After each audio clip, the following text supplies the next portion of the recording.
See, the one time I didn't have music queued up, everyone wants to be quiet at the 7:01. Would you like me to sing?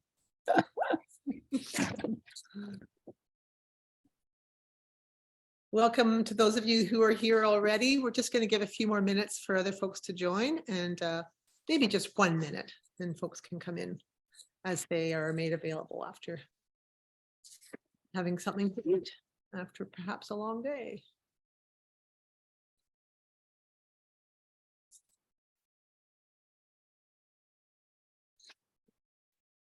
Okay, I think we'll get started. I'm Jenny Carver. I'm one of the co-facilitators of the Climate Forum, which is sort of an offshoot of the Sustainability Project, and we've been going for a couple of years now. So welcome to our February 3rd Thursday, and great that you could all be here this evening. Today we're hosting a conversation about moving from knowing to acting. And I'm thinking about all of the folks who come regularly to a Climate Forum, and there's usually a few newcomers, and I think all of us have made a real mission of trying to get as informed and learn as much as we can to equip us to take action in relation to the climate crisis. And I think, you know, we've really done well I've done well. I'm trying hard to learn and become informed about multi-solving and how we can concurrently deal with justice issues as we're dealing with climate issues, and how we can act personally and politically. And I think really there's a lot of stimulus now to say this is the moment that we need to really do, not just learn about what's possible that we could be doing. So today we're going to hear about a few of our community members who have taken bold action along the path to regeneration, which is sort of the context of some of our conversation tonight. But it's really about making change and moving yourself towards taking action. We're hoping to maybe have some opportunity for reflection and stimulate a discussion around what it takes to change and what can get in the way and what inspires you to do that. And so we're wondering if that's going to happen in the second half of the hour, the time that we have together tonight. Tonight we're lucky to have Madeline Marmor here, who I can see right in the top middle as a co-host, and I'll introduce her a little more fully in a minute. But the first thing is that it's really important to acknowledge that as we gather today from wherever we are in Grey Bruce counties, to have that conversation about taking action to regenerate our communities and our land and our those of us who live on it in our relationship with our land. We need to acknowledge that we're on the territory of Indigenous peoples, and specifically the territory of the Anishinaabe Nation, the people of the Three Fires, Odawa, Potawatomi, and Ojibwe. And when I think about where the Indigenous teachings and knowledge is in relation to understanding the reciprocal, you know, how communities and how people and how all beings connect with each other and need to be in full respect of each other, we have a lot to learn from our Indigenous hosts on this land. So perhaps we can reflect as we listen tonight on what action we can take to continue that process of regeneration that was and has always been in place in the lands here because of our Indigenous peoples who live here and have lived here for time immemorial. So please do reflect on that as you listen and participate tonight. A couple of quick housekeeping items. We are recording the session tonight, so we have a very rich YouTube channel. Thank you, Lee, for all the work you do to put everything up on the YouTube channel of all of our forums. So if you're not happy having your face, your background, your cat, and your children, whoever's around on that recording, please feel free to just leave your name up and turn off your video. We do encourage questions and comments and resource sharing in the chat, so please feel free to actively use that. We will attend to the questions as they come in, probably at the end of a few chunks, and certainly by the time we leave each other tonight. Anything else, Lee, on the technical or thinking side, the sort of back end side? Okay. So Madeline, let me introduce our co-host for the evening, who's Madeline Marmor. Madeline is a first-generation landless farmer born in Toronto, and I think she spends a lot of time moving back and forth between Toronto, Waterloo, and Bruce County. She currently, she is a descendant of vegetable grocers and kosher butchers, I understand, and currently grows and cultivates flowers, vegetables, livestock, and legumes. And she's a trained practitioner of a practice called Circle, which is why she's an awesome facilitator and why we're lucky to have her with us tonight, and also working in our community on the Regenerate Grey Bruce initiative, which we're going to hear a bit more about tonight as well.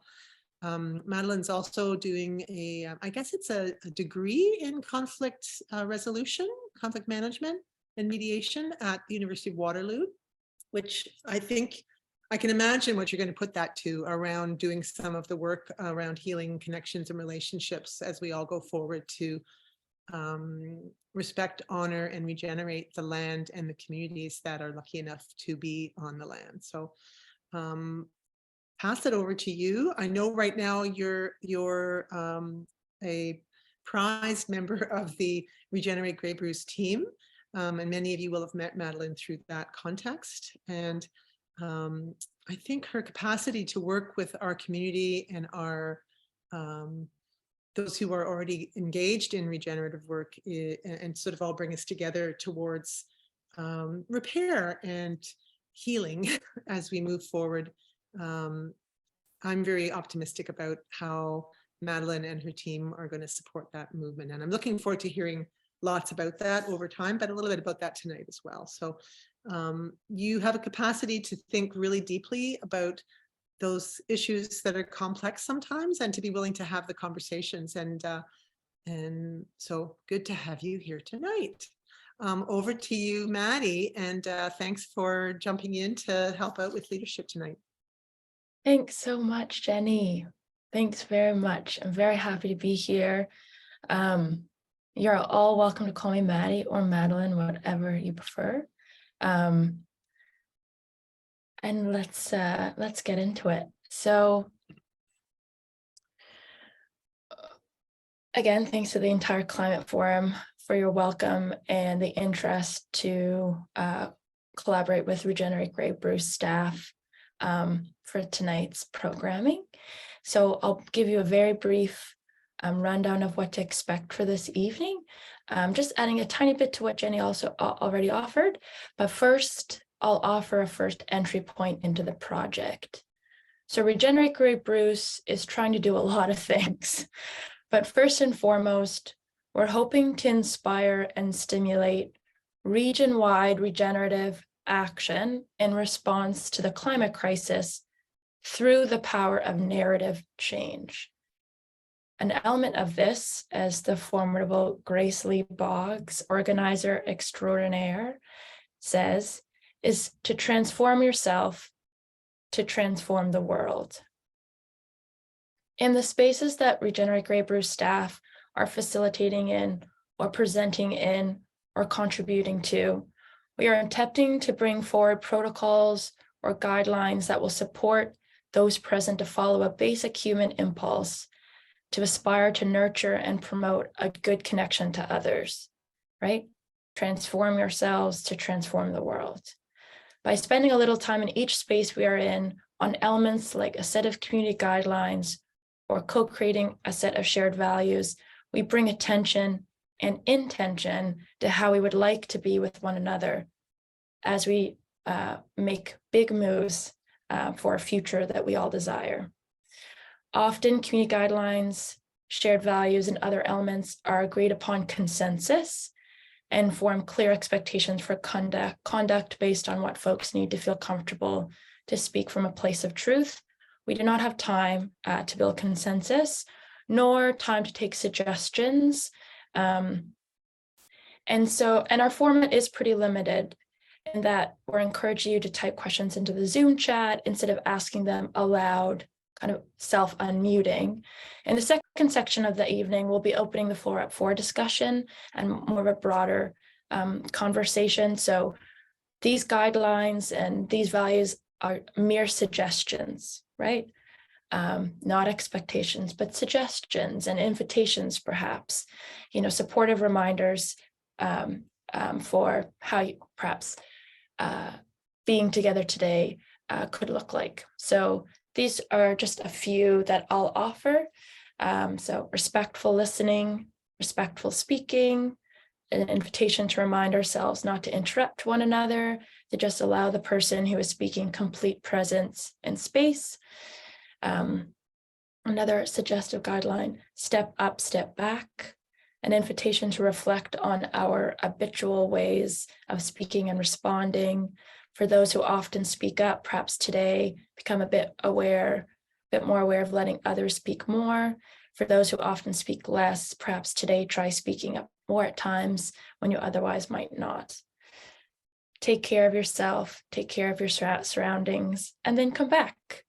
We're all sitting in our unique situations, dogs, babies, chores, phone calls. You are always welcome back whenever you can, and trust that you'll pick up when you are back, acknowledging that you will have missed something. And finally, the last I'll offer is no one knows everything, but we all know something.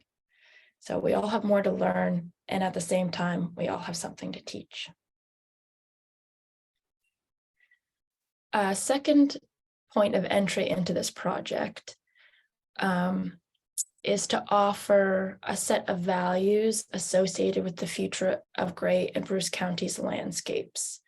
These were generated from a series of interviews with various residents from different creeds, different generations, different walks of life from the region earlier last year, when asked about what values they associate with home, landscape, and the relationship they have towards the future in the region. Is that a trepidatious relationship? Is that an encouraging relationship? Is that a restrained relationship? These values rest at the heart of this project, and they inform the work that we do. So I offer them here for you just to reflect upon as we go forward this evening. These are accessibility, responsibility, respect, relationships, and resiliency and adaptability. This evening, we'll be hearing from our panelists, Katrina, Tim, and Simona, on how they have moved from knowing to acting within their own lives, what was behind the courage and bravery it took to step into the ebb of society's expectations and norms to make change. Each will speak, and if there's any pressing questions in the chat that Jenny and I think really need to be addressed in that moment, we'll do so, and we'll bring that question out of the chat and ask the panelists directly. But if not, we'll collect all of the questions, perhaps more broad questions, more thematic questions, and we'll inform our conversation at the end or in the second half of this evening with those questions. So all will be addressed. But before we hear from our first panelist, we're going to watch a brief movie clip, video thing. I'm tired. Sorry, that offers a clear example of what tonight's conversations will center on. I'll say no more for now. Lee, could you please play the clip?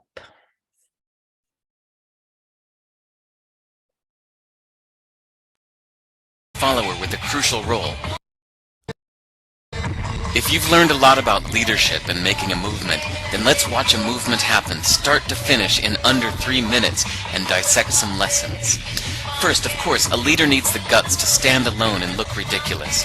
But what he's doing is so simple, it's almost instructional. This is key. You must be easy to follow. Now here comes the first follower with a crucial role. He publicly shows everyone else how to follow. Notice how the leader embraces him as an equal. So it's not about the leader anymore, it's about them, plural. Notice how he's calling to his friends to join in. So it takes guts to be a first follower. You stand out and you brave ridicule yourself. Being a first follower is an underappreciated form of leadership. The first follower transforms a lone nut into a leader. If the leader is the flint, the first follower is the spark that really makes the fire. Now here's the second follower. This is a turning point. It's proof the first has done well. Now it's not a lone nut and it's not two nuts. 3 is a crowd and a crowd is news. A movement must be public. Make sure outsiders see more than just the leader. Everyone needs to see the followers because new followers emulate followers, not the leader. Now here come 2 more people, then 3 more immediately. Now we've got momentum.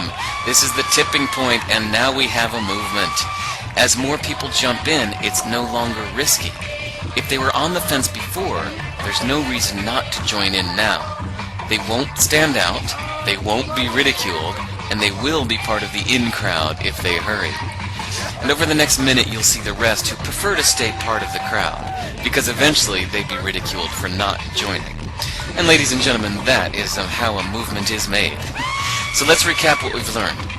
If you are a version of the shirtless dancing guy, all alone, remember the importance of nurturing your first few followers as equals, making everything clearly about the movement, not you. Be public, be easy to follow. But the biggest lesson here, did you catch it?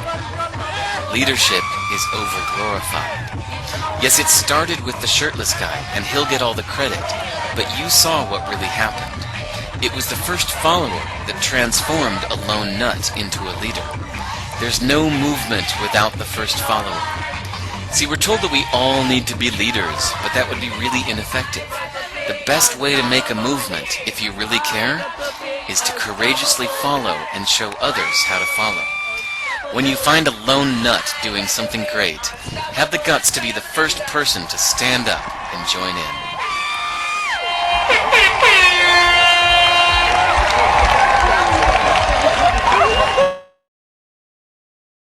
I find that clip very humorous, and perhaps I should have mentioned, there's a touch of nudity and there's certainly some free spirits there. Apologies if that was a bit much all of a sudden, a bit jarring there. Apologies for that.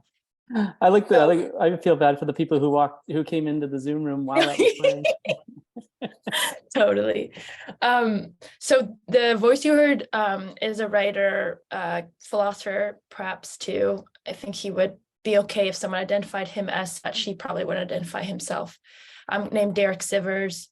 He started in music sales and kind of stumbled upon this video and kind of used it in marketing, actually. And so this concept of the first follower principle has been used in innovation, in marketing campaigns, in the digital format, online, in political campaigns, and leadership identification exercises in all contexts. In this context here tonight, we are talking big change, systematic change. In our context, there are barriers before us all when it comes to change, but this evening, we are inviting you to think more specifically around social, emotional, and perhaps even moral barriers to change, to making that first bold move, to being that first follower when it comes to regenerating our landscapes. I'd like to acknowledge right off the bat that there are many, many other barriers, financial, equity, political, that may be in front of us, be in front of that boldness or that courageous or that brave step into being that first follower. And maybe some of the panelists will get to those barriers. Maybe we'll get to them in the discussion. But for the bulk of this, we'll spend a lot of time thinking about the emotional barriers, the moral, and perhaps even the social behind. So we've asked our panelists to watch this clip, Katrina, Tim, and Simona, and we've asked these 4 following questions to kind of build their initial share out to you guys tonight. How does the first follower principle make you? What does the first follower principle make you think of in terms of your climate work? Did someone inspire courage in you to start the initiative or work that you do? How does your engagement in regenerative work in the region inspire others to move beyond education into action? And how is what you do replicable and so accessible for others to follow? And so with that, we'll move to our first panelist, Katrina. Lee, would you please introduce Katrina? Yeah, thank you. I'm Lee. I'm the co-host with Jenny, and thanks, Madeline. I have the pleasure of introducing Katrina McQuail, pronouns she and hers. And Katrina farms regeneratively at Meeting Place Organic Farm with her partner, children, and her semi-retired parents. Meeting Place Farm is just southeast of Lucknow. And some of you know just how legendary the McQuail family is. And if you don't, you only need to Google the terms McQuail and farm and awards maybe to find out. Yeah, so Katrina is a farmer, of course. She's a parent. She's a certified scuba instructor. And she's also a member of the Ontario Soil Network. And she is deeply concerned about caring for the environment, mitigating climate change. So welcome, Katrina, and thanks for joining us. And please go ahead. Thank you. Thank you for having me.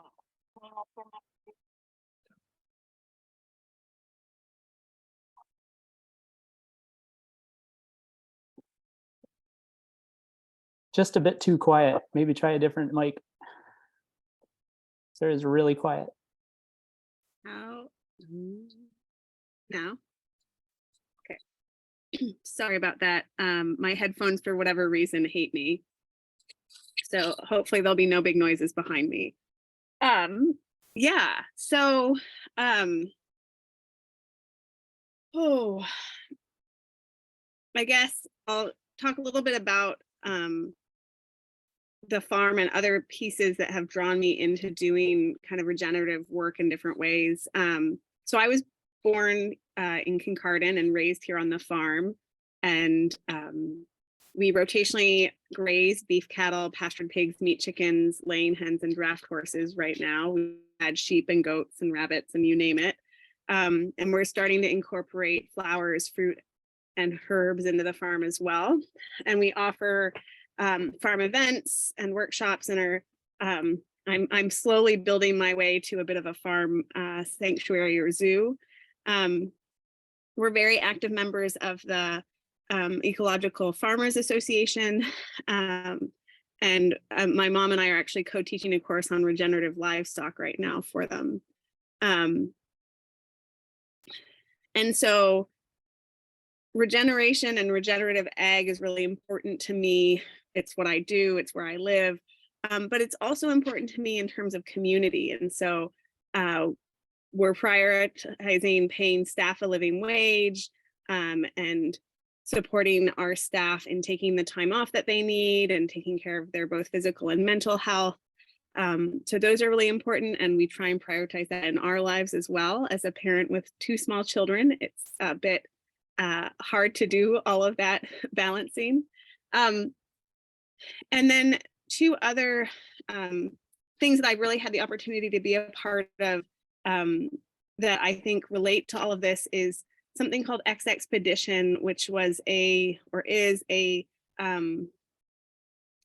sailing expedition that took women from around the world on a sailing, a 72-foot sailing boat to do research on microplastics and toxics in the ocean. And so in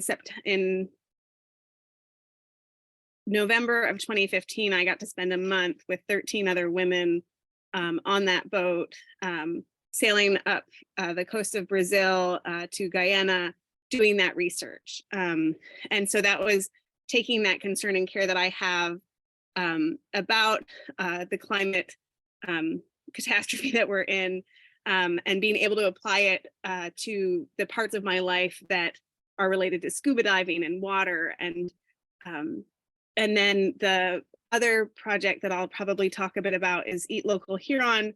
A lot of you are familiar probably with Eat Local Grey Bruce. And so Huron County started one of those in 2020 in response to the pandemic and everything closing down. And it's been really neat watching how a community of producers, again, this relates to the community aspect and regeneration, coming together and working together to create local food access. And so that's just been really exciting for me. So watching the video, it was a lot of fun. I got to watch it with my partner.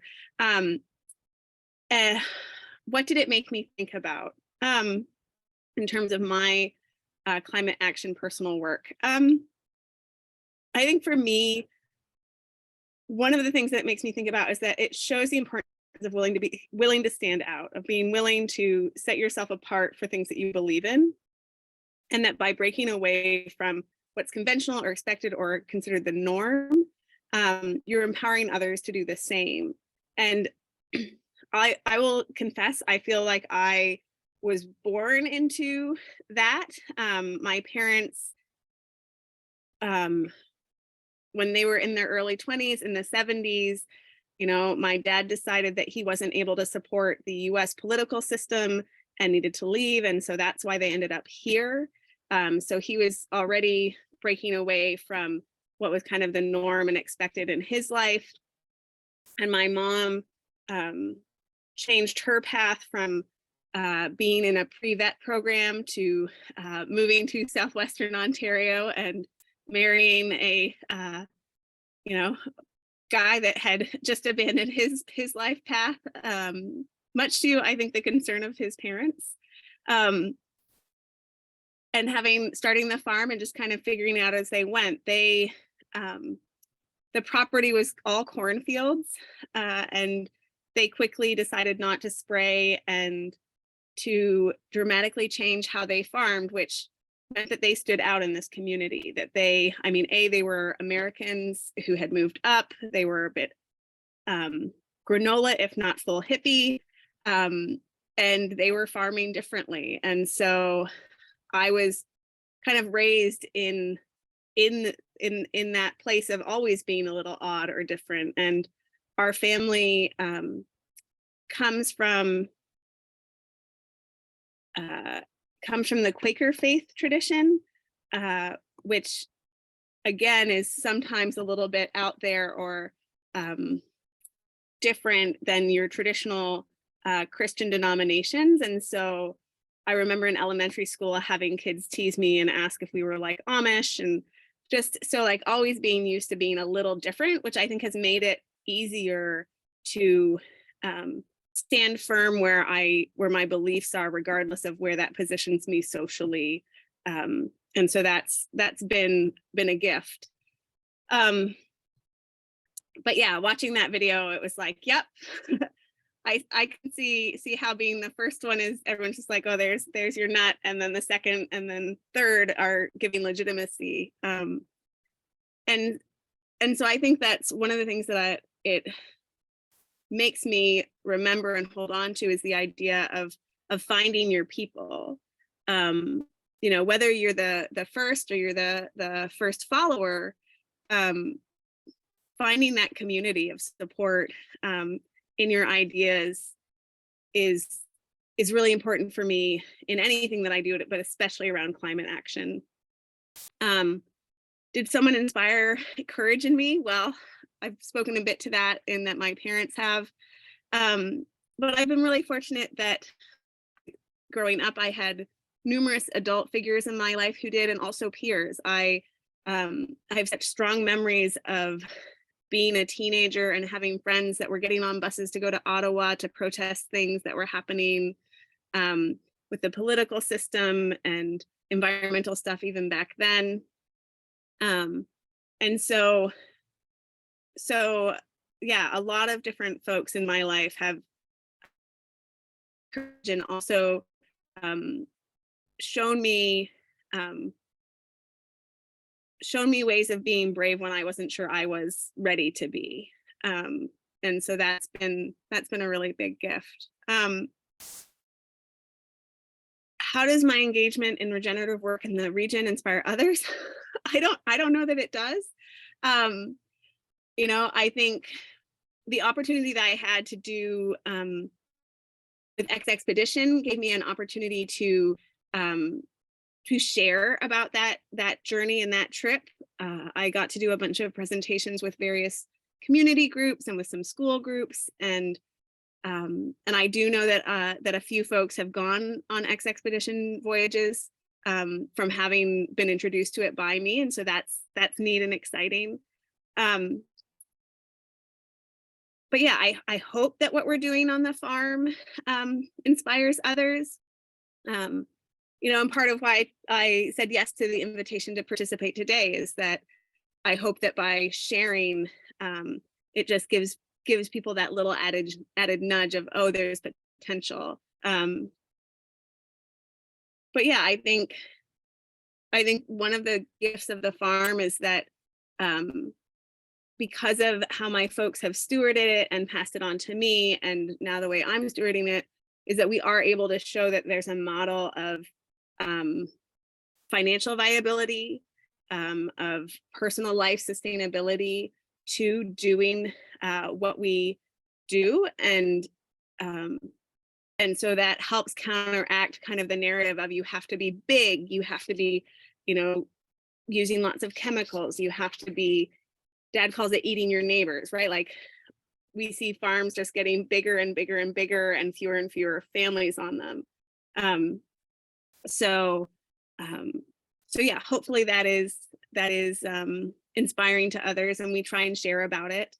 How is what we do, I can't say this word, replicable and accessible for others to follow? In a lot of ways, it's very replicable. I mean, land access is a whole, like we could spend all night talking about land access. But taking that aside, anyone who has access to land, whether you own it or are renting it, has the ability to modify or adjust the way that they're relating to it, whether that's growing plants, vegetables, fruit, or raising animals, to really focus on doing it regeneratively. The course that we're teaching on regenerative livestock last night, we were talking about pigs, and you can pasture pigs in a very regenerative way, and you can pasture pigs in a completely environmentally destructive way.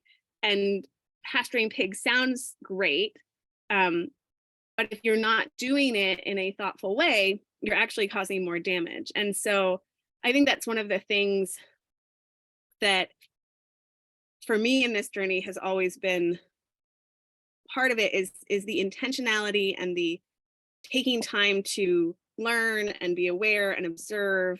And the gift that that gives me is it means that I'm spending my time outside, in nature, with animals, with a healing mindset. And that that's a gift to me. You know, it's regenerative, but it's also really healthy for me to be in that place of doing that work. And so I think what's cool is on any scale you can be doing this. And Simona, I see the question. Yes, we do offer farm tours. The big one that we do is on the Mother's Day weekend in May. We have a 2-day farm open house where we do horse-drawn wagon rides and tours of the farm and a big seedling sale. But whenever folks want to see the farm, if they get in touch, we're always happy to do a tour, because one of the things about this place is that it's really easy for me to get focused in the work that's around me. You know, just I go out and I'm like, oh, that project needs to be done. Oh, this thing needs to be fixed.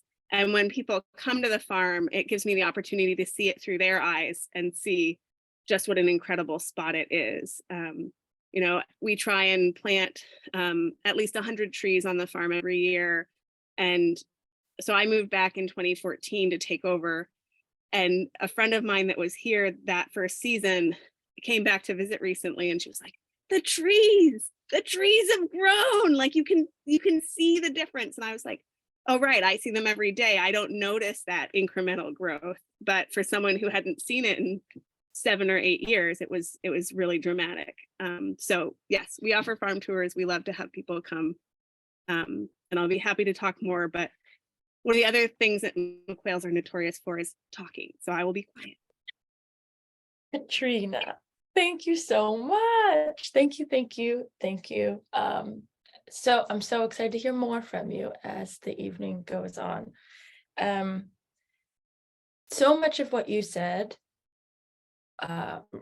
well done, also really great. I think very clear for me, at least, to follow, what that clip stimulated in you, how it reflected in your climate work, and some of the pieces that I want to pull through to before we move to Tim is, what you said about having modeling in your life, right? You were lucky enough, perhaps privileged enough, perhaps to have, whether they were your parents, very much so role models seemingly for you, also Tony for me too, and other adults, like non-blood, like older adults, peers, model for you, not just, willing to stand out, willing to be a bit odd, willing to take time away from the norm to get on a bus to go to Ottawa.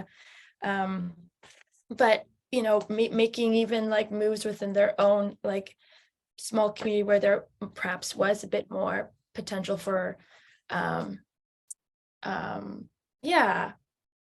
tension, by, that example of the spraying of the cornfields. And I think also something that you mentioned that I think is worthwhile is, you spoke a little bit about how, being a bit different, being a bit odd is something that may come with the territory of being a first follower or of the first few followers. You'll be seen perhaps as a bit different, but it makes me think of, there's a lot of, I think, positive language nowadays around difference and around, that we all have our own diverse needs and our own identities. And so in other places in our lives, we embrace difference. It's celebrated, it's encouraged, it's a source of joy. So how can we translate that then into the parts in our lives that feel that it's not as good to be different, or it feels harder to be different? The last thing that I want to pull out before moving to Tim is, you mentioned, one of the pieces or elements behind you when you're engaging in those brave points were your people, or the folks who had your back, or your support team, folks who you could bounce ideas off of perhaps, or could give you the reassurance of like, yeah, that was odd, but I'm also odd, we can be odd together, like whatever that language or need or support is, right? Having your people, maybe not someone to make that exact move at the same time as you, but maybe making, you're gonna plant out your lawn, mulch your lawn down and take the grass away in your subdivision, and someone else in a few subdivisions over will do the same. You're both doing it first. You may not be doing it in the neighbor to neighbor, but you still have something in common to support one another off of.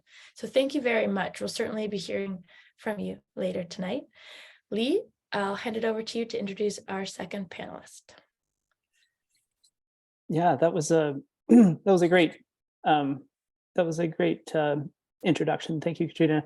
And Tim Nicholls-Harrison is next.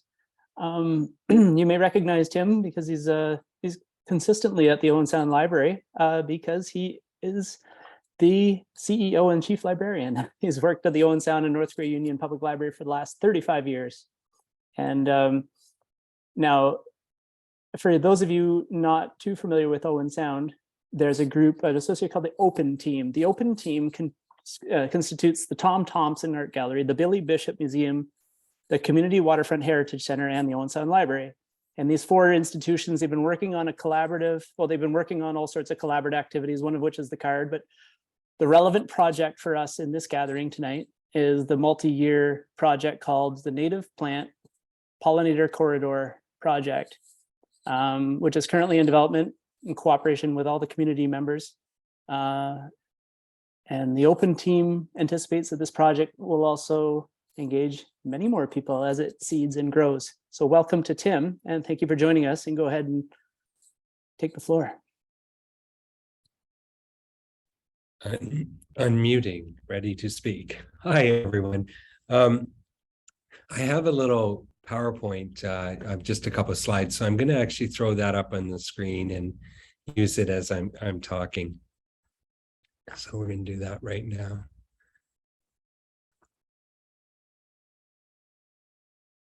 And let's play from start. Okay. So I'm really here tonight to talk about something called Pollinate Owen Sound and the activities that are underway. I'm going to give you a little bit of background and some pieces around it and attempt to answer the questions that we were fielded. The first question about when you were watching the movie and what did it make you think of? I've seen the clip a couple times before, and it's certainly something I placed a lot of value in my own life, in looking for those opportunities of what people are doing on the fringe and seeing the value in it. And so the leader who started it there at that moment in the starting place, it was seen as very fringe, and then more people joined and it became a reality. And I think that a lot of times we don't necessarily function with the best common sense. What we think of as common sense isn't. It's a sense that's common. It's what everybody's doing. It's least objectionable programming on TV. It's what gets you through the day. And when we actually take the time to reflect and think about things, we realize there are better ways to do things. And they may take some work in the first place, but down the road, the payoff is better. And it's not all about who can wind up at the end of it with the most money. It's really about who can, how we can have the best quality of lives. And I think the best quality of life is when other people share it with us. And the more we can make that happen, that's better. For me, that's meant a life working in education and in the library movement, and particularly because I've seen in my own life that without those opportunities that were given to me in school situations, in a more socialist approach to that, I wouldn't have had the opportunities or privilege that I've had in my life. When we talk about leadership, for me, I really try to follow a servant leadership style.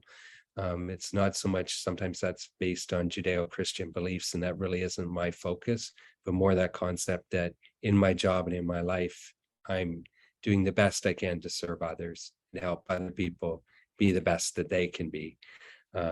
And so that's sort of the starting point. And when I was asked to come and speak today, I knew I'm in a way assuming an imposter piece, because I'm really not the leader in this.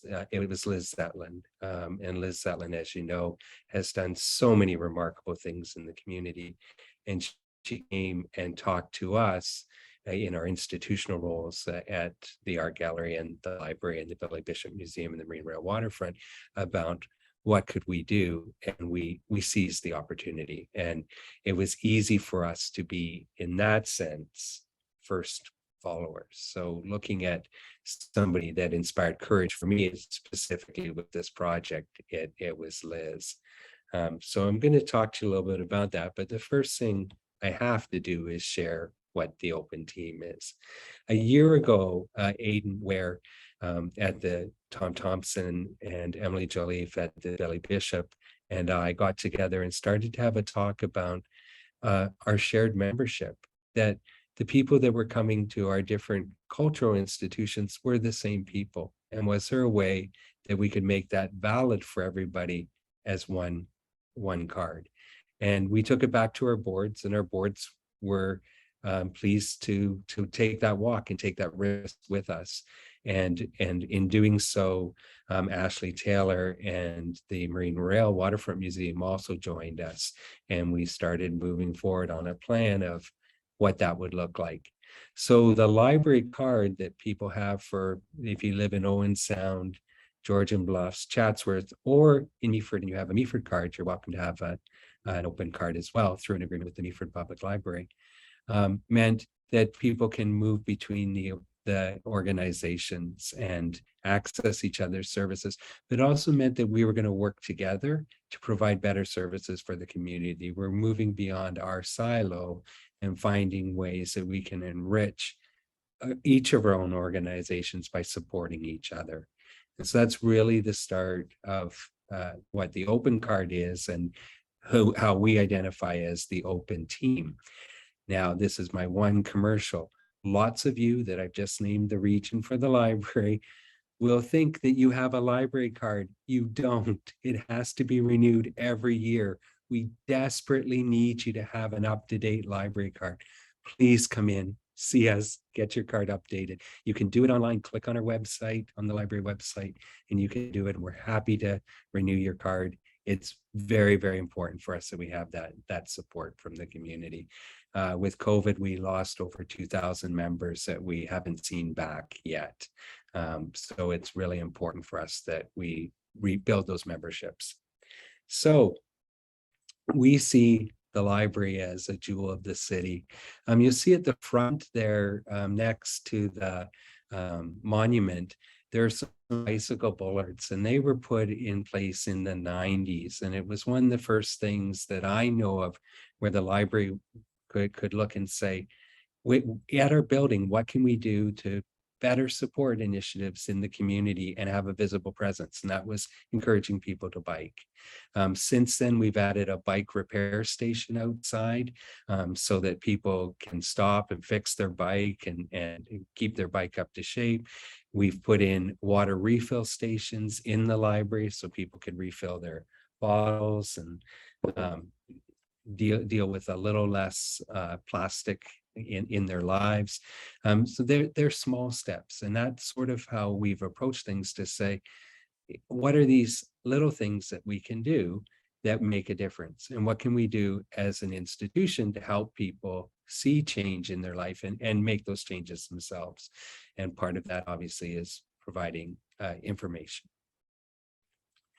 So Liz came to us and said, could we do something around having indigenous species, native plants, pollinators in your yards, in your grounds?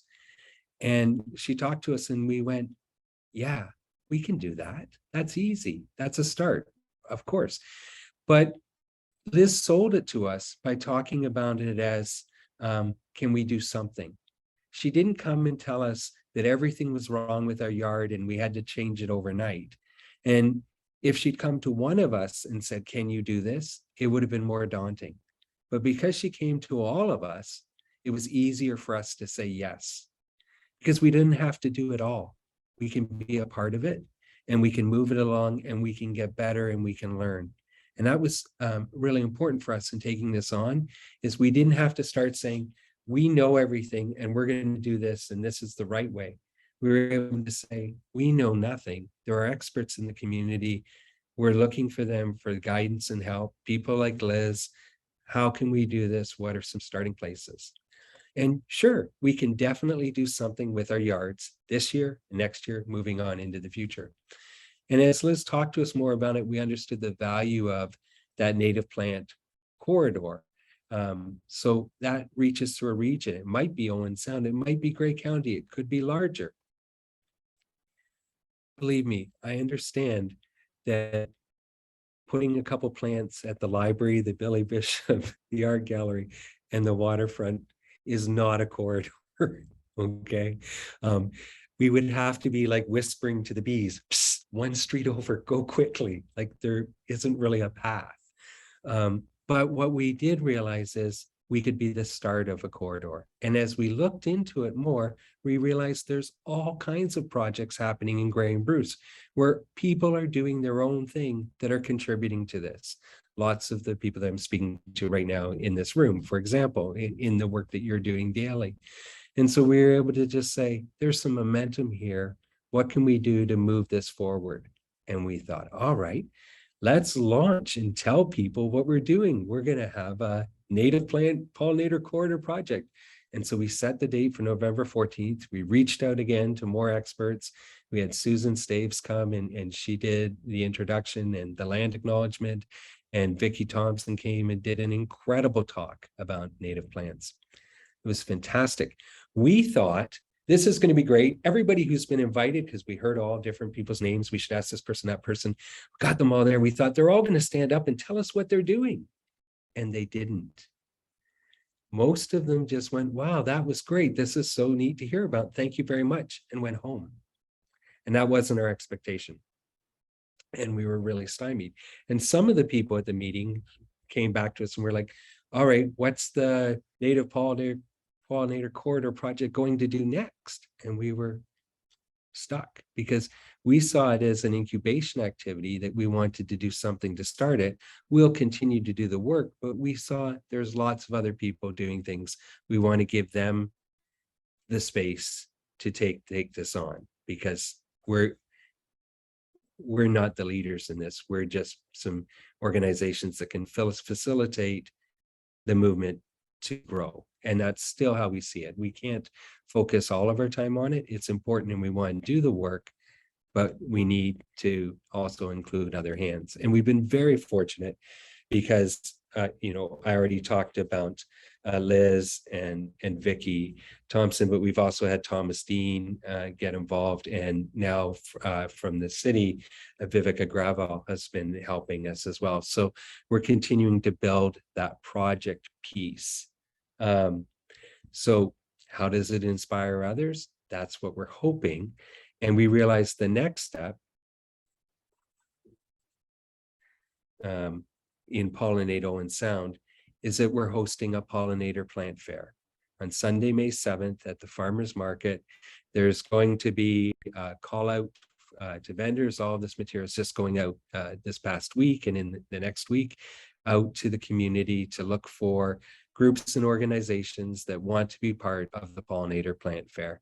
And so we see that as being the vendors and community groups, organizations that feel they have a stake in this and want to be involved in it.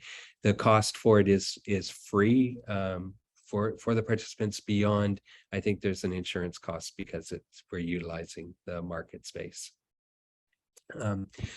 So that's our goal, to educate and inspire our community to take action in supporting our essential native pollinators. The wonderful logo that you see there, Pollinate Owen Sound, well, that goes back to Liz Zetlin again. She designed it. We worked with a couple different people to make sure that the plant displayed and the butterfly are respectful to this community. And saw it as a starting place.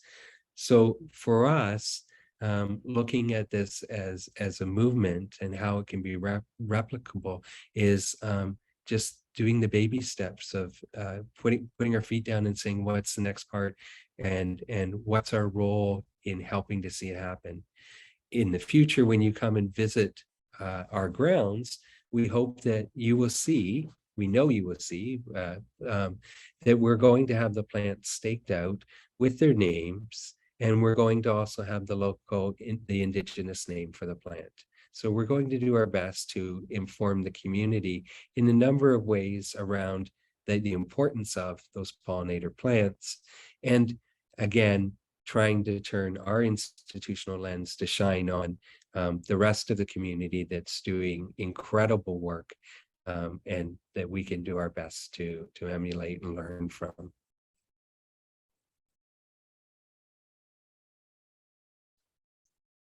Thanks very much, Tim, sorry. I was saying Tom so much, Tom Thompson Gallery.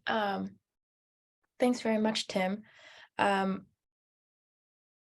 really appreciated your honesty and vulnerability in analyzing the November 14th event from your perspective. What your expectations were, how people responded, what needs seemed to be what you were offering, if that was received or not, and what you mentioned, finding out as you started to, as Liz engaged you, and then you folks start to engage the topic, that there are so many people doing regenerative work already in the community. And that leads us to a section of the night now where I'll talk about Regenerate Grey Bruce and exactly what you've just mentioned, Tim, in this lovely segue, because we have also noticed that. And so RGB's, one of our big goals is to help us see that it is happening, and then to help us see ourselves in it as well. If we still think, oh, I'm not doing enough, or, you know, I'm not that engaged. No, you are, you're doing it. This is the work. And then to scale it out, then to bring it up and out. So we're going to, where are we here? Sorry about that. So to me, this clip, you know, when I watched it, it made me feel a little uncomfortable at first, a little embarrassed even. When I saw the first person join in, there's a part of me that was like, whoa, bro, you are brave. I could never do that. I would feel vulnerable and maybe even a bit unsafe being that first person. Again, coming from my context as a woman, perhaps, that has something to do with it maybe. And then as the other dancers joined in, I felt better and better and more admiring of that first follower, even inspired a little bit. And a bit and heartened, being like, that's really wonderful that person did it. And so in that kind of exercise, I recognize, you know, vulnerability and not feeling safe. These are barriers that this clip helped me identify when thinking about making bold change. So I know my barriers. Then what? What then? How do we help ourselves address these barriers to make change feel more accessible or easier, or even, dare I say, enjoyable? Like, imagine, what if the change we need to see in our region to regenerate our landscape, or to continue to regenerate our landscape, or to scale up the regeneration that's already happening, was joyful change, was desired, was sought out? What a different story that would be. Now I'll make the leap to link this thinking to the overall goal again of RGB, right? Hoping to inspire and stimulate region-wide regenerative action in response to the climate crisis through the power of narrative change. Narrative change, what is that? Narratives are the collective and individual stories that we unconsciously or consciously tell ourselves about ourselves, acted out in real time through our decisions and actions. Narratives hold us all in like invisible nets and are very hard to identify when you're living one out in real time. An example that I often use from a writer and organizer we're inspired by, last name Bates. If we ask a fish in the ocean about how it likes water, the fish will say, I have never seen water and I don't know what it is. Yet we know every action of the fish is shaped by water. To the fish, water isn't water, it's reality. That is how tricky the narratives are in our lives to identify. I'll read a short excerpt from a conversation between two thinkers, writers and organizers who work with narrative change to offer a further explanation, so we kind of continue to deepen our understanding of this very nebulous concept. So Krista Tippett, the host of a podcast called On Being, interviewed a writer, philosopher, and organizer called Adrienne Marie Brown, who works with a narrative change framework that's inspired by nature and science, or visionary fiction.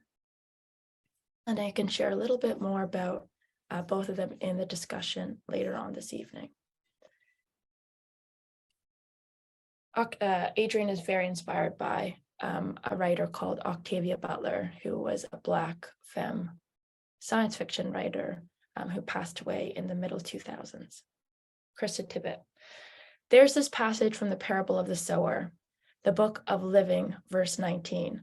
I've seen you work with the words, with the language and the ideas that are at the core of your work, also kind of emergent from this passage. And so, quote, all successful life is adaptable, opportunistic, tenacious, interconnected, fecund, understand this, use it, shape change, end quote.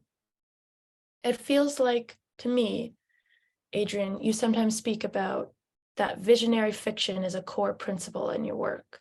And it seems to me that what you're getting at there is a core value of imagination and understanding the power of imagination in making the world and remaking the world. Adrian. Well, you know, I want to shout out my friend Walida Imarisha, who named visionary fiction. I was obsessing over Octavia. She was obsessing over Octavia. We found each other and we pulled together this anthology called Octavia's Brood. And in that process, I started the work of emergent strategy. Start to listen to what is up with the natural world. What can it teach us about how to be humans and how to be humans in a better relationship with one another? And what I realized is it is the work of radical imagination to do so, but also that we are living inside of imaginations that other people told us were true and told us this is how the world is. And I always uplift my friend Terry Marshall here. He was the first person to say to me that we are in an imagination battle. And that just blew my mind. So much of this work for me of radical imagination is like, what does it look like to imagine beyond constructs? What does it look like to imagine a future where we will all get to be there, not causing harm to each other and experiencing abundance? What I want to pull out from that excerpt is Adrian speaking about how imagination can be a tool to help us address these barriers to change, right? How can we use our imagination to imagine a way beyond the constructs that may be holding us back from change? And it is in the realm of imaginations that narratives live. So I'll offer another example, another touch point, pinpoint for you to kind of understand the power of narratives. So two narratives that have some strength in our lives today. One, the American dream, or in this project, we like to call it the narrative of individual merit, and then the Green New Deal or the New Deal, that kind of narrative around wealth distribution. But particularly, I'm speaking to the Green New Deal, which is a big piece of, in a sense, science fiction that's come out in the past decade. So the first, the American dream, the narrative of individual merit, a collection of stories that center competition, sacrifice of health and well-being for success, the accumulation of wealth because that begets security, which is not untrue necessarily. These stories impact the decisions we make about what jobs we choose, where we go to school, how we raise our kids. And then the people who are behind that narrative that dreamed it up, whose imagination created it, are the folks, in positions of power in corporations or business folks who reflect consumerism, exploitation, extraction, folks who are in the positions of power they are because of centuries spent building an economic system that reflect those values. And then the second, right, the Green New Deal, a collection of stories that center the environment's well-being in every institutional decision, education, infrastructure, natural resources, stories around distribution of wealth across classes because that begets security. These stories could impact the decisions in real time that we make, the decisions that we make in our lives. The people who are behind this narrative are those who are a bit younger, also still a bit older, a bit more or a lot more left-leaning, and many of which have come to age in a climate of crisis. So both speak to, in a sense, narratives that have behind them someone's imagination to go beyond what is in front of us, right? And so that's what RGB is trying to attempt to do, is to determine whether there was a narrative existing in Grey and Bruce counties about a future of our landscapes that was hopeful, future-oriented, and community-led. all three attributes factoring into some of the reasons why some of the RGB staff and the board members of the Sustainability Project first attempted this work.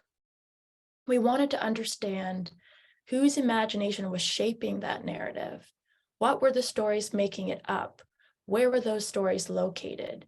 Was there, in fact, a narrative that was counter to, this county is being developed so rapidly, farmland is being eaten up, youth are leaving and settling outside the county, parts of the counties are becoming kind of second home retirement bubbles, right? Like vitalities in small kind of circles rather than over the whole.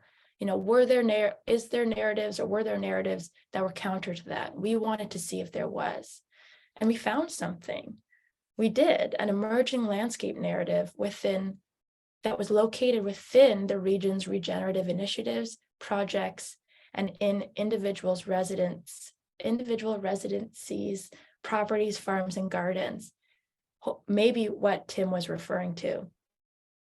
All these locations where we found individual stories that folks in the region cared about the future of the surrounding landscapes, wanted to act on that care, and lacked the resources and experience barriers to do so. And so that brings us to tonight. So I see the interaction between the first dancer and the first follower as deeply hopeful. A little emotional. That first follower took a bold move, maybe using their imagination to envision the responses their friends would have when they saw him join in.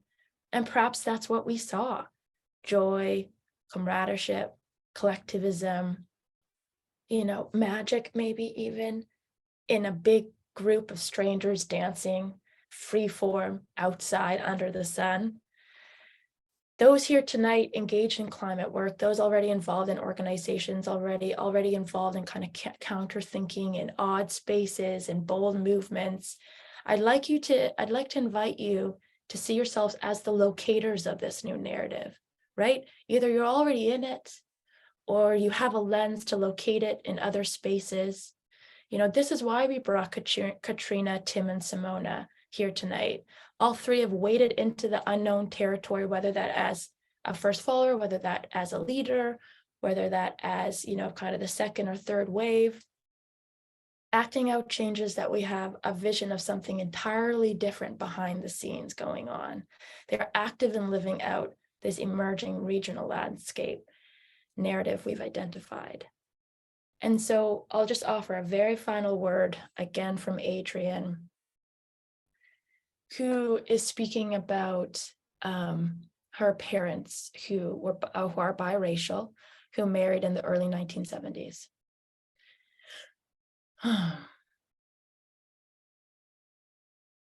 Just like I think my parents ran into, how to bring imagination into relationship with reality.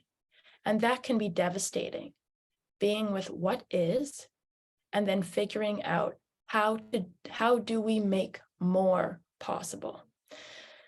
This work, acting out our imaginations, is terribly difficult, and often seems so impractical and unrealistic. And often some things that help remind me, kind of akin to what Katrina offered, right?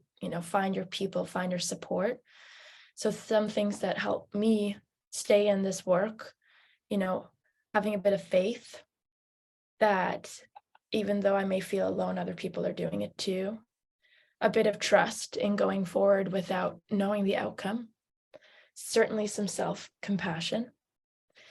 An acknowledgement of the hard truth that making mistakes is okay, and that we learn when we falter. And perhaps above all, it takes significant amounts of courage to honor our children and our grandchildren's request for us to act now when it comes to climate. We need more Katrinas, and we need more Tims, and we need more Simonas, and we're so happy to have you here. we need more people to see it, to see themselves in it, and then to act it out. And it is what is emerging, is what RGB is helping us see, what folks like Tim is helping us see, right?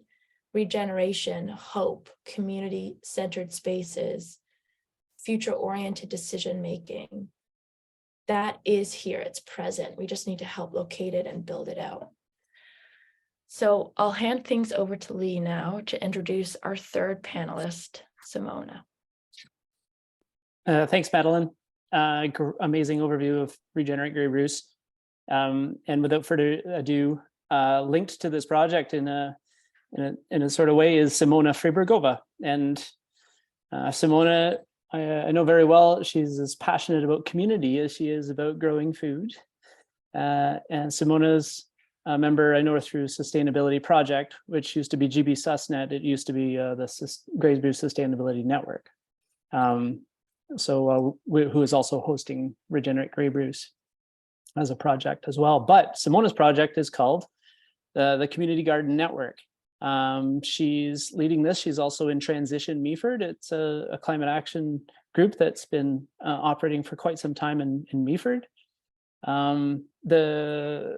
She brings her character in with everything she does, and she thrives on building all these connections and sharing with others. And I have a quote from her saying, "I love growing in the garden and with our community. And I teach you to garden, and the whole neighborhood gets fed and full of joy. And that we're born to be real and not perfect." Do you want to expound on that, Simona? Good evening. Welcome. It's a pleasure to be here. Thank you for having me. Wow, it's lovely to see people who are passionate about the climate. Katrina introduced herself really nicely, and I thought I would say a few things that distinguish the courage that comes with to the climate and climate action or activism. I was born in Czech Republic, and I think that it was not really in my early age, even though I was introduced to gardening by my grandparents, but I was born in the city, I studied in the city, and I started working in the city. So I'm a totally city girl. I ended up working in Prague in a law firm for a number of years. And then I decided to move to Canada, where I got a slap in my face because I was not recognized. None of my education, none of my work was recognized, and I had to start from the scratch. And then I jumped a few years and things went smoothly later on. And then I moved with my partner to Vancouver, BC. And I think that's where I start understanding where my roots come from. And my roots come from a grandmother who liked to tell me a story about how she went to the field during the war, picking potatoes and hiding from the war planes and whatnot. And so I understood really quickly that I do have grower fingers and grower mind. And in BC, how you cannot in BC kind of get affected by the climate action movement. It was around 2015 when we took a permaculture course in Kootenays, and running for 2 weeks barefoot, I understood that that's my cup of tea.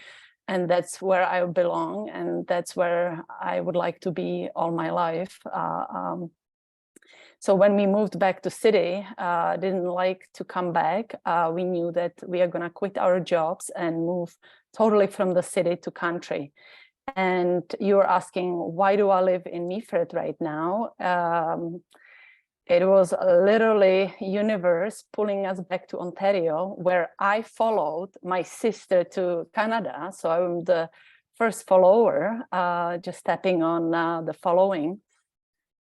And we wanted to be close to our families, and said it doesn't matter where we live as long as we are close to family, but not in the city. So we look at the map we saw the mini hills in Blue Mountains, and then we saw the water, and then it kind of reminded us a little bit of mini BC, and said, okay, we can deal with that. So we moved blind. That took a courage, because we purchased a place, homestead here in Meaford without seeing it.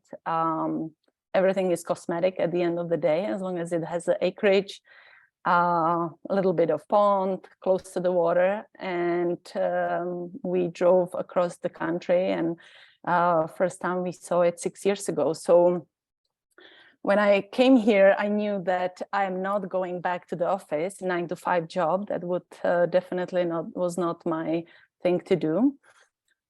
And it took me a year to figure it out where I'm gonna be, and I start meeting local people. And first thing, we Googled permaculture in Meaford, and guess what? There was only one person that popped up. Some of you probably know him. Ivan Chen became our friend within a month. We visited his farm. He introduced us to other like-minded people in the community in Meaford, and I started volunteering for the local food bank, the community gardens, and with people like Jaden Calvert, who introduced me to a food insecurity programs in the area. I quickly understood that my passion and my pathway will go to grow food and help spreading my wings. So I took the opportunity to work at the Meaford Community Gardens. And within a year or two, I felt that I'd like to expand on that, and created a little bit of a new job or a new gig for myself to start supporting all the community gardens in the Grey Bruce area. Obviously, that never comes alone. I was very supported by the Sustainability Project, and was able to receive some grants, and here we are. 4 years later, I've been still doing it. So my passion is about as much as growing food, but also being with the community and teaching kids and elders to mingle together, intergenerational relationships, and just foster those connections. Katrina mentioned how she likes the lifestyle, and I can confess to it. It is literally the lifestyle that you need to choose if you want to live there, live like that. So the climate actions, whatever you do in your life, either it's a small action, every action matters. And I do love my job. I am outside, I feel healthy, I feel safe, I feel connected to people, I feel connected to the ground, to the land. And that brings me joy. And I think my joy can reflect on others when I meet people in the community. Yeah, so I think that that's just the introduction. The first follower principle, I think that I mentioned that I followed my sister to come to Canada. She came as an au pair, and in climate action, I think the permaculture course really changed my life, and just following the permaculture vision, the principles, care for the, I don't know if you know that, but it's care for the people, care for the land, and share the surplus. And that's basically what I do, what I live by, and inspire others. Did someone inspire courage in you to start the initiative work you do? I think that courage comes from a little bit, it's born, you're born with it, but you also need to build it. And just coming to Canada, become an immigrant is definitely one of the courage. The other courage is to come out of the closet. The other courage is to be able to face and to go to say what you believe in. And I think that coming from post-communist country is definitely in me. Whatever I do because I do it for the earth. So I have no guilt. I was not born with the guilt, not with the fear. So I'm not afraid to be imperfect. I feel that a lot of work comes, oh, if I get it perfect, then I will get it done. No, I jump in, I start doing it, and then I am perfecting it later with the comments from the community members or people who are experts, or when people start doing something differently. So I think that's one of my plus. How does your engagement in regenerative work in the region inspire others? I think that when you start gardening, when you start growing, when you put seed in the soil and you see the sprout coming at you and looking at you, who is not inspired? I feel that the kids, the elders, anybody who comes to the gardens, see the results, because if it's not a sprout, then it's the full fruit or full vegetable that is being shared, and that basically speaks for me. I was inspired by a book. Some of you probably heard of it or read it. Robin Kimmerer, Braiding Sweetgrass. And I'm going to share with you how I got inspired by that book. I'm going to share on my screen. I hope you can see it. So what I like to preach about what community gardens can offer. And when I heard, when I was reading the book, I was actually audiobooking. I feel that community gardens can offer a lot of things. It's not only fresh produce, as people can think, oh, I don't know how to grow food. No, a community gardens, over my 4 years experience, is offering jobs, employment. It's a gym. You have no idea how some tools actually work on different muscles. It offers natural remedies, climate awareness, healing, library, social justice, and grocery for the day or for the week. So I feel that more I am looking deeper into community gardens and helping others and seeing the purpose that it gives people, that this is a lifestyle. Basically, community gardens can answer all your questions, all your needs, and it gives you purpose in life if you're looking for one. So that's where I come from, and I feel very blessed to do what I do, and I feel that the sky is the limit to go forward. Thank you for having me.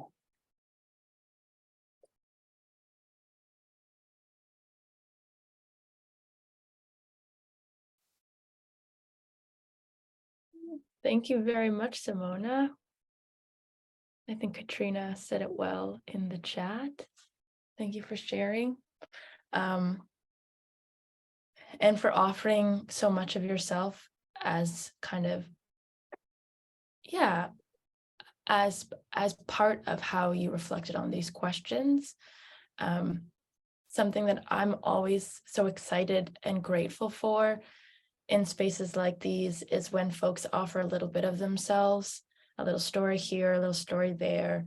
We get to know each other in a little bit of a different way. We listen a little bit differently when someone's telling a story rather than just sharing an opinion. So I really appreciated that. And something that you said I want to pull out as we lead into our kind of more informal discussion period now, which is, you mentioned something around, to you, courage, you're born with it, but you also need to build it. And you offered some of the points in your life where you've had courage. And it made me think of a few things. One, this idea of practice, right? If we practice something, that begins to bleed into habitual ways of behaving. So if we practice courage, it becomes easier to practice courage. And then also link is a thought I'm having now, curious what other people would have to say about that. And another thing that could link to what Katrina said about difference, right? If we're celebrating and finding joy in, differences in our lives over here and over here and over here, can we then do so when, making a big bold move here would make us be different? Can we find joy and difference in this part of our lives? Same with courage. Can we be inspired by other moments in our lives where we've been courageous, and then take that and use that type of courage or those experiences or those known ways of being that our bodies have already done, we've already made those kinds of decisions before, into this type of work, into regenerative work, into work that may be a bit tense, if you're sharing a fence line, if you're sharing a common driveway and the native plants you've planted, creep in, right? Where are those tension points? So thank you all three. It's 8:26. We now have a solid amount of time to spend questions, discussions. We've created a few prompts if we don't have a discussion kind of rolling off. But we'll first pull out a question from the chat.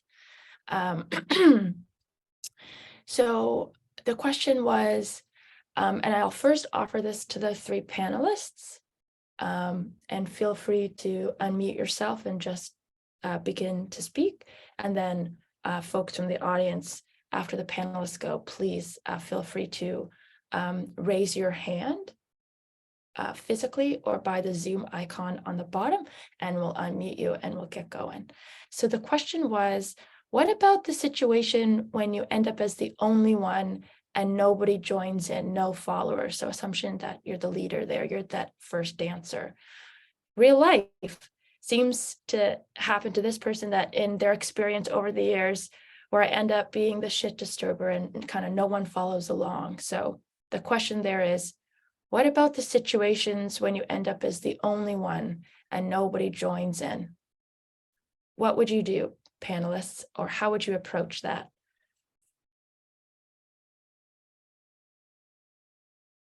It's a hard one. It is a hard one. I can jump in. I probably don't have a straight answer, but one of my rule going to community garden is not to go alone. And community means people, and gardens is the fresh produce or the gardens that you attend to. So I feel that I go to many community gardens and people are on different schedules and they come whenever they wish to go or they can go.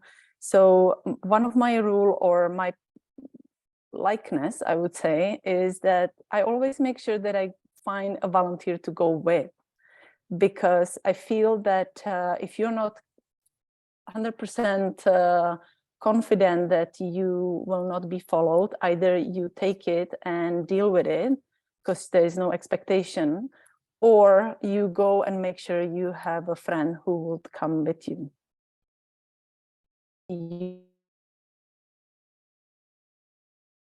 Thank you. Anyone else?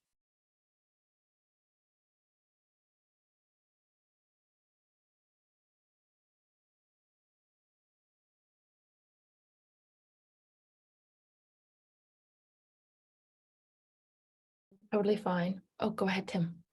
It's an interesting question. Sometimes I think we're the hardest on ourselves when we're doing something, wondering, what does it look like, or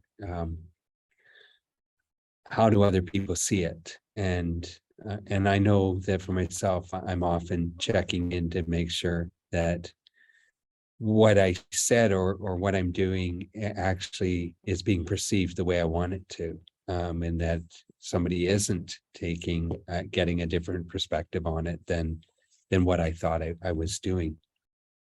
And so sometimes I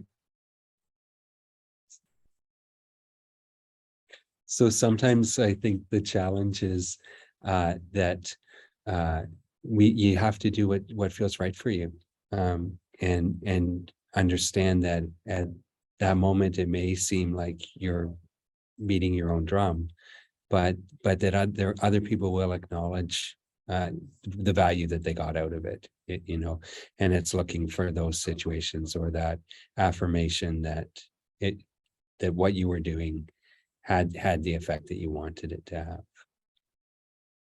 I mean, I think we need to do things with intent, right? So if what we're doing is intentional, then we should be able to see, understand what the ramifications of that are. Yeah, thanks, Tim. It's making me think of, a reframe of this question even, to broaden it out more, or even make the question a bit more accessible for others to engage with it, right? Perhaps the question also begets a bit of reflection on failure, right? An experience in failing to create change, or feeling like you've made a blunder, or feeling like you need to take a step back and re-engage in a different way. What next questions, or what are the questions or the steps after, oh, I'm alone out here, this kind of stinks. What are the questions then we then need to ask ourselves? If I could say something else on that, just I think sometimes we define our success as too broad. So what we like, and listen, I think the Pollinator Project, when we started it, is the same thing. We thought we're going to have a meeting and we're going to talk, and then people would tell us what they're doing, and we're going to build some momentum. But we really didn't inform the group that we wanted that tell us more about what you're doing. We want to celebrate what you're doing. We just thought it would naturally come about, and that was our mistake. So you could look at it and say it wasn't a success, but it was a success in that it brought our group together, that the activities in doing it helped us understand each other better and build support as a group. And we also had some new players step up, not as many as we had anticipated, but enough that we felt a momentum, right? And so sometimes I think maybe when you're looking at that situation, you're assessing that you're all alone, maybe we're assessing it, we're being too hard on ourselves, and we need to look for smaller successes, things to celebrate.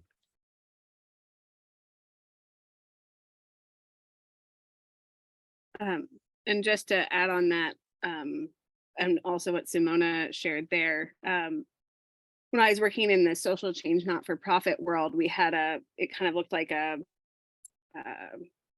thing on your car, the speedometer, and basically was divided into sections. And what we talked about is that you aren't necessarily going to move everyone from 0 to 100.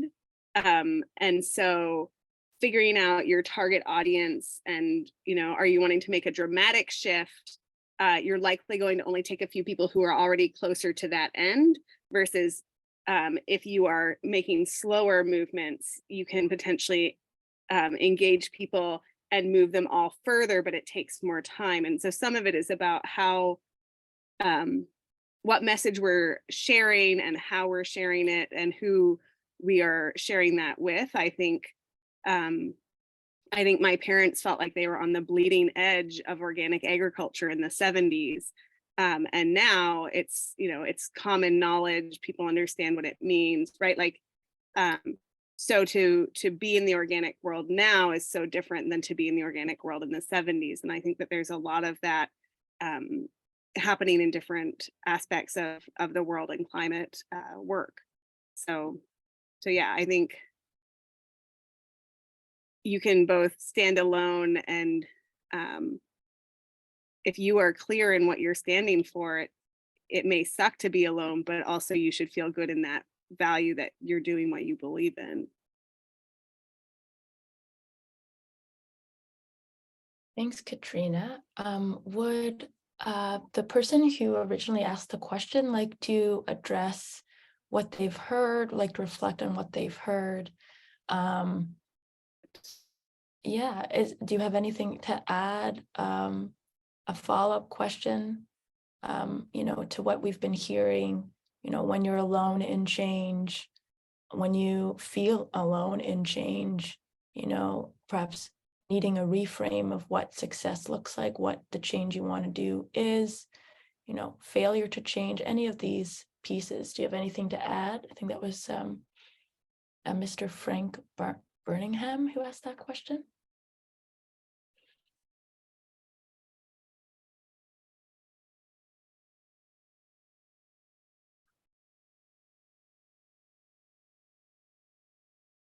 Okay, Frank, you're more than welcome to speak throughout if something comes up for you. Let us move to another question. Lee just posted one just now. I'm fairly sure that comes from Lee. Would you be willing to unmute yourself and ask your question out loud? Oh, I feel bad zooming in instead of we've been very deep in talking about change, but I was curious with Katrina whether or not this winter that we've had is turning heads on the farms that she mentioned, the farms that eat farms, or are they mostly businesses that are located elsewhere?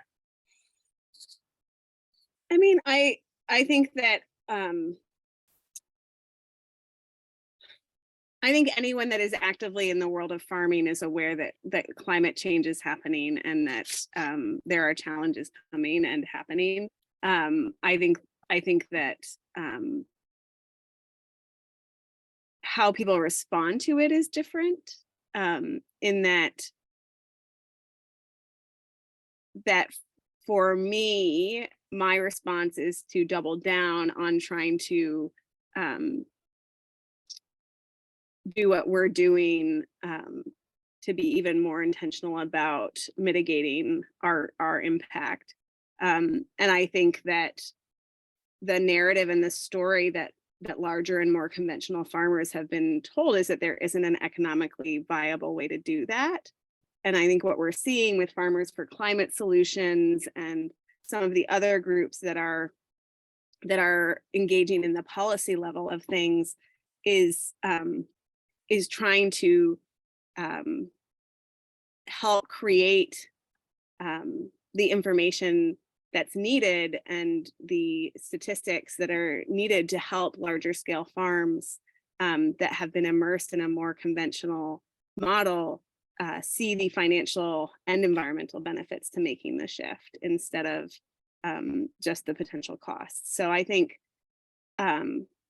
people have been aware. I think this year is especially dramatic, but it's all about, who has the, like you said, in some ways, who has the ownership? Are they actively involved in the day-to-day work or presence in a situation, or are they elsewhere just watching the dollar figures? But no, I don't think there are any folks in any of the communities that I'm in that are intentionally or celebrating doing damage. I think everyone's doing the best that they can with what they've got. It's just, what is the narrative that they have, and how does that relate to the reality of where we are in our journeys? So sorry, that's probably not very helpful. Thank you. Thanks, Katrina. Hi, Jenny back here again. Madeline, thank you for moving that process of hearing and drawing the themes, the through lines, as you call them, from the three speakers. So many pieces to pull from that. We are going to try something a little different. We would like a little bit more kind of thinking about how all of you that are sitting in the group here that haven't yet been participating that much might reflect on a couple of scenarios. So we're going to give it a go. These are the kinds of things that one might find oneself in the midst of, and really just an opportunity to think about what how we respond. So what I'm going to ask you to do is take this in, and I might actually throw it into the chat, because that might be easier for people to see, take in. So I'm going to offer it to you. Someone in your green lawn subdivision takes bold action to stop mowing their lawn. Meadows grow and lots of wildflowers and other small native plants take hold robustly. The neighbors are in an uproar. What would the bold moves be individually and as a collective? And what would get in the way of acting? I'm going to throw it out to everybody. What comes to mind? Doesn't have to be a hugely thought out, just what's your first response? If you want to put your hand up, either like this or offer a reaction hand, raise hand. Any thoughts? You're in a green lawn subdivision and you go for it. Danuta has her hand up. Nuda, go. Can you unmute? All right, Danuta? Yeah. okay, I didn't know it was a remote. I was trying to unmute myself. This is a common problem. I know someone in Winnipeg who actually intentionally did the research and regenerated his lawn in his neighborhood. And he, of course, what happened was the city kept visiting him and investigating him about that. And the neighbors didn't like it, so they must have complained to the city. But each time he was able to show them his research and show them he was actually maintaining something there, even though it may not have looked like it to someone that wanted their grass mowed. And they withdrew. So he pull actually, out the research, pull out the evidence. yeah, he'd done it very carefully. He's a bit of this guy particularly is a bit of one of those very extreme people that can do that kind of thing, that do things with great intention. He was successful and he's really proud of what he did.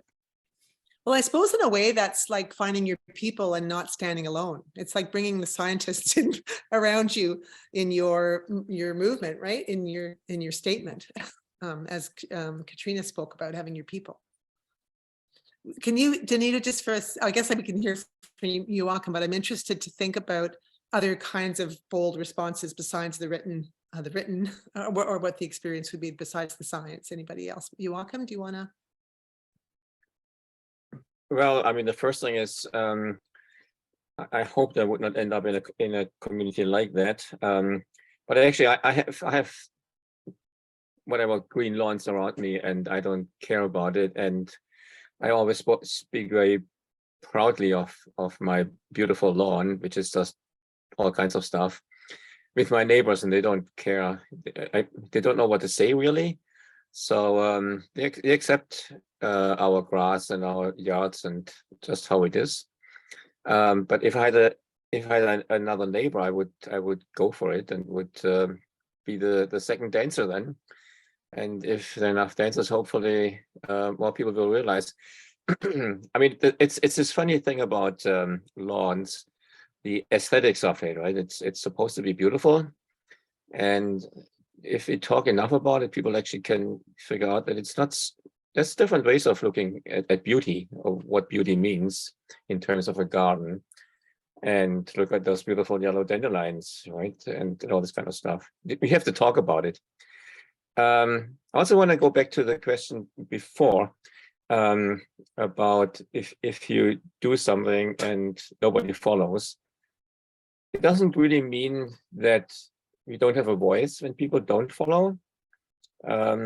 Sometimes we do something and people listen. There can be quite a few people who hear it, and if you do it often enough, more people will hear it.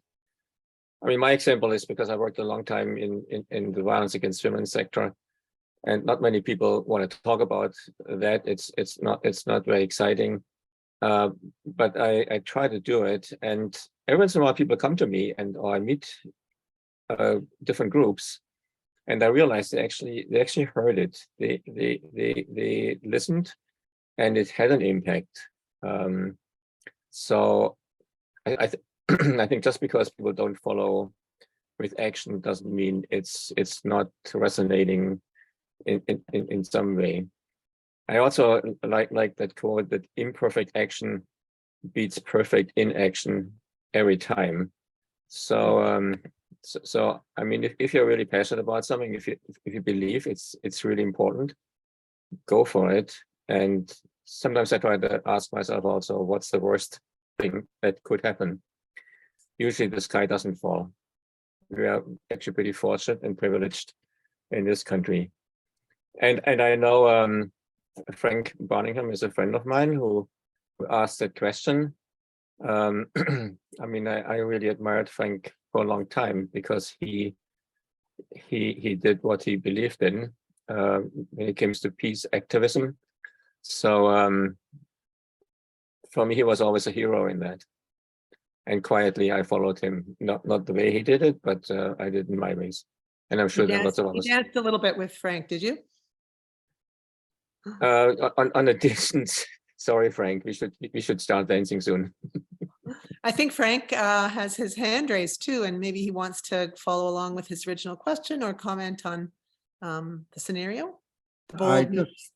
I just want to point to, you were talking about, lawns, and I made a comment in the chat, which I would like addressed, which is, with all due respect, but living a plant-based lifestyle surely is healthier for people, the planet, and so on. I mean, this is basically a reaction to Katrina and her farm and growing animals. So I don't know if you want to read that I wrote in the chat. Sure. I would look forward to a response. Okay, so Frank says, with all due respect, but living in a plant-based lifestyle surely is healthier for people, the planet, the healthcare system, and the welfare of animals. Eating flesh is not necessary. As a vegetarian of 45 years, half my life, the latter 15 years as a vegan. So vegan. So I didn't read it because it seemed as a comment people could take in, but I wonder if any of the panelists or anyone else would like to respond to that one. I guess it was in respect to Katrina, yeah. I think before any sort of response, I'm not sure that was the point of this discussion this evening. And I really don't want us to draw away from the discussion. I'm happy to have a conversation with Frank, but that wasn't the purpose in my understanding of what we were doing tonight. Okay, yeah.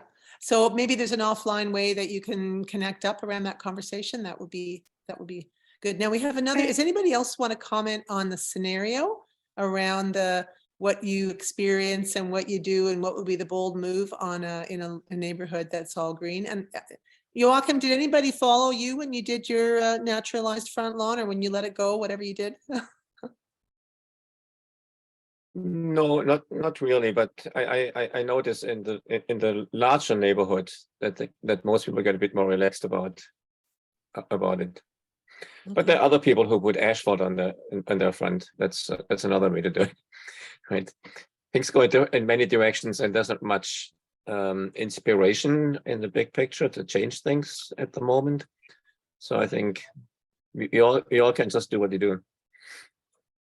I think Anne has her hand up as well. Yeah, I did. And there's a really terrific book by Paul Talaman called Nature's Best Hope. And what he actually writes about is how to do the pollinator corridors in cities in a way that actually is acceptable to your neighbors who really like manicured yards. So it might be a way of kind of transitioning into your natural yard in a way that doesn't cause chaos in your neighborhood. Anyway, it's Paul Talaman, and it's called Nature's Best Hope. And he talks about creating corridors through cities and through built up areas to be able to support biodiversity. The name is Paul Talaman. Is that what you said, Anne? Talaman, Tallaman. Talaman. Gotcha. Okay, thanks. Frank, did you have a comment?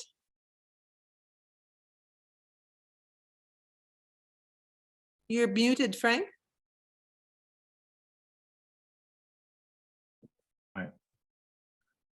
The reason I mentioned the vegan aspect with Katrina is because she said she talked about pigs and regeneration, which is why I thought I could introduce that comment. That's the end of the conversation as far as I'm concerned. Thank you very much. Okay. Anne Finley Stewart comments that her friend had her whole backyard cut down out of the view of anyone after a neighbor reported her to the city, and she had a $370 addition to her tax bill. I don't know, Anne, if you want to say anything more about that one. That she made a bold move and wasn't well received, and then was punished for it. by the municipality. Is that what you're saying, Anne? There's two Anns. So Ann Schneider, the Anne question Finley is, Stewart. the Yeah, Ann, that's Anne the, Finley oh, the Stewart. question is for Ann Finley Stewart. Maybe she's not. Oh, you're welcome to comment at any point if you. We'll if just you watch. want We'll just watch for Ann Finley Stewart to Yep. to Raise your hand. unmute. But yeah, I like this idea a lot. Go ahead. Yeah, I just wonder if anybody has any more comments. Otherwise, do you want to try the poll, Lee, for some interesting response from folks? I think we should probably wrap up. Okay. And I can. Well, I'm seeing all sorts of things. All of a sudden, everyone's been so quiet, and now we've got so many comments. Well, there's some great resources. There's some great resources, right? Yeah. Tim the librarian is making sure everybody knows the specifics of Anne's reference. Very Yeah. good. Very good. And I'm glad someone mentioned the that about the neighbors and about the knowing your neighbors, because actually both Anns, I'm so confused the Anns, but both Anns are mentioning it because of social capital. And I imagine that the dancing guy would had immense social capital around him, people that were facing the same way, people that like maybe whether he knew, it's subjective whether he knew the people or that joined him at first or not, but one I noticed was holding the camera. But it is I'm reading The Leap, another book by Chris Turner. It's an old book about leaping and one sustainable track to another, and it can't happen without social capital. But I guess my role here tonight with 8 minutes to go is to talk about next climate forum. I should clarify because it gets awfully confusing with all these organizations. Regenerate Grey Bruce is a project. It's the first year was more research based. The second year is more outreach based, to overgeneralize. That's not to be confused with the Sustainability Project. The Sustainability Project is a nonprofit organization, and we have 5 projects all facing the same way, all creating a culture of sustainability in our region. So we have the Regenerate Grey Bruce, which is funded by Greenbelt.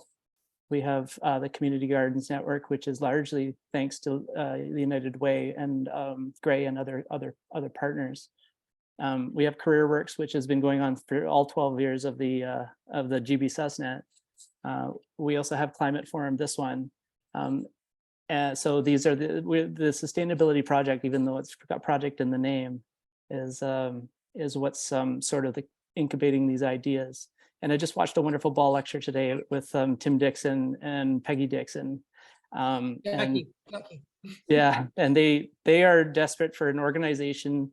Peggy's takeaway was that if only an organization, if there was an organization of organizations, so a network that encompassed all of these. And Peggy, we just got to pound down Peggy's door, tell her about the Climate Action Network and the Sustainability Project. These pieces are in place. But here's next third Thursday, Climate Forum is March 16th. And we're going to address quite an elephant in the room, because we have heard over and over again piecemeal in different climate forums about growth. And then you've got, of course, Greta Thunberg talking about the fallacy of endless economic growth. So next third Thursday, please join us at 7 o'clock again over Zoom. And we'll be talking about local aspects of the fallacy of endless economic growth. So repairing your own stuff, or bicycle sharing, or eating local, or shopping at farm gates. And we got a speaker who can also talk about what the degrowth movement is. So it's a wide range of things you can do and learn about next third Thursday. I'm really looking forward to it. We're gonna learn a lot. That's it for me. Well, I just want to say, Maddie, do you have anything that you just some sort of that through line that you want to comment on, or are you good? You did fantastically at pulling out all kinds of interesting connections between the pieces and the threads. Do you want to offer anything in Sure. Yeah, thanks, Jenny. Before Jenny closes us out, I think something that feels very affirmed. I don't know if that's proper grammar for me as someone who has been trying to tease out, you know, the locations of regenerate, like where this is happening, who is involved.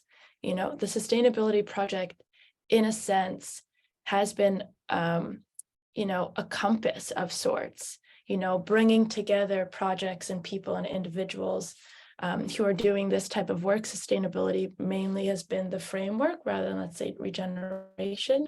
And so it's just incredible when people in the same room come together to speak about the same thing. The climate, like these spaces, like as a community organizer who has worked in, you know, farm spaces, food spaces, in a rural setting, in an urban setting, like a monthly online gathering with the same kind of crew of 40 people, not all 40 every time, but it's so rare. It's really rare. And it's such a resource for this community. And I'm so grateful for Lee and Jenny Newackham and anyone else who have added to the culture of Climate Forum, because it's there's so much goodness that can come out of this. Workshopping of really nebulous ideas, as Frank, you know, that was a really important comment. You know, that piece of feedback, right? Narratives are nebulous, they're tactile, they're really hard to grasp as a tool to help us build change. I often speak when I'm trying to explain narratives, I use words like story, I use words like science fiction, I use words like imagination, because it's so nebulous. Like, and so, you know, if I can leave you with anything, you know, imagine Star Wars, imagine Star Trek, even, you know, a bit of fantasy, right? Science fiction, you know, with Torsten's, you know, who is one of our staff members, understanding in landscape science and water management, you know, research-based, informed offerings of how we support human management of landscapes regeneratively, the science, and then the fiction, right? The story writing that everyone is doing in their lives right now to show, to spread out, to scale up the story that we do care. We do care about our future of the land and for our kids. And we need the resources and are experiencing barriers to act on that care. So those are the two pieces here. It's the science and the fiction. And together, that's kind of what helps me understand narrative as a tool of change. So thank you again for being here. Thank you for having me. If you're interested, please reach out to either Lee or myself to get on the Regenerate Grey Bruce email list. And lastly, a very tactile thing for many folks that is a opportunity to act out is that we've ordered 10 kgs of native pollinator seed from St. William's Nursery and Ecological Center, and we've been working in collaboration with Simona. So thank you very much, Simona, for your support there. And so we'll have seed to plant in over 2,000 lawns coming into this region, and these are species based in our region. So the next steps will be RGB / the Sustainability Project receiving the seeds. Then we'll be asking folks to help us pack seed packets, and then asking folks to help us distribute those seed packets to institutions, neighbors, schools, etc. So that's one very fun piece that's coming out. Lots of other stuff's happening at RGB. Now's not the time to talk about it, but please check out our website or get in contact with Lee or myself at regenerategreybruce@gmail.com. That will be in the chat too. Thanks very much. Is there an opportunity, Madeline, for folks to contribute to that distribution and process if they wanted to assist with that?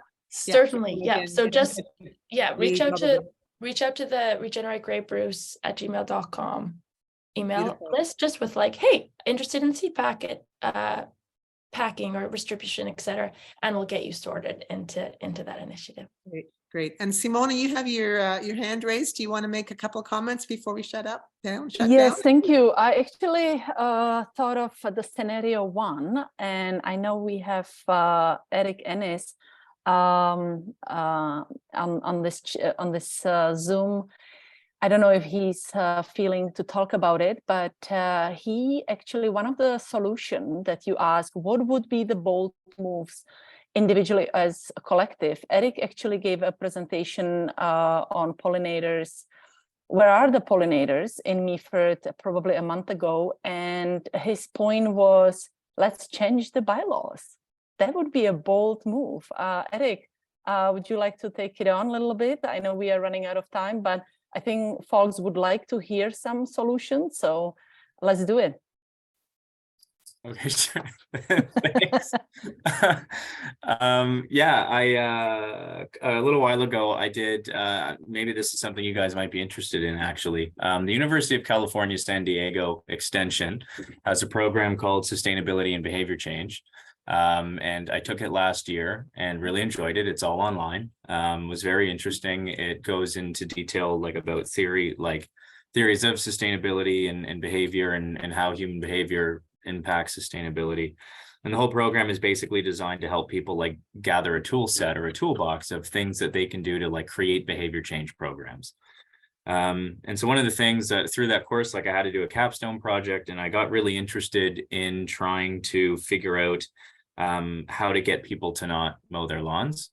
And so I did a little bit of research into it and then had to leave that idea for a while and then came back to it last month with Simona. And I realized that at least in Meaford, the municipal bylaws state that a lawn on like a non-vacant property has to be kept within 20 centimeters. And on a vacant property, I think it can be like 25. And so I was really interested in doing a no mow May campaign, which the idea basically is to not mow your lawn until the end of May, which helps keep some of the debris around so that, pollinators and different wildlife have, space to like habitat, basically, more so than food.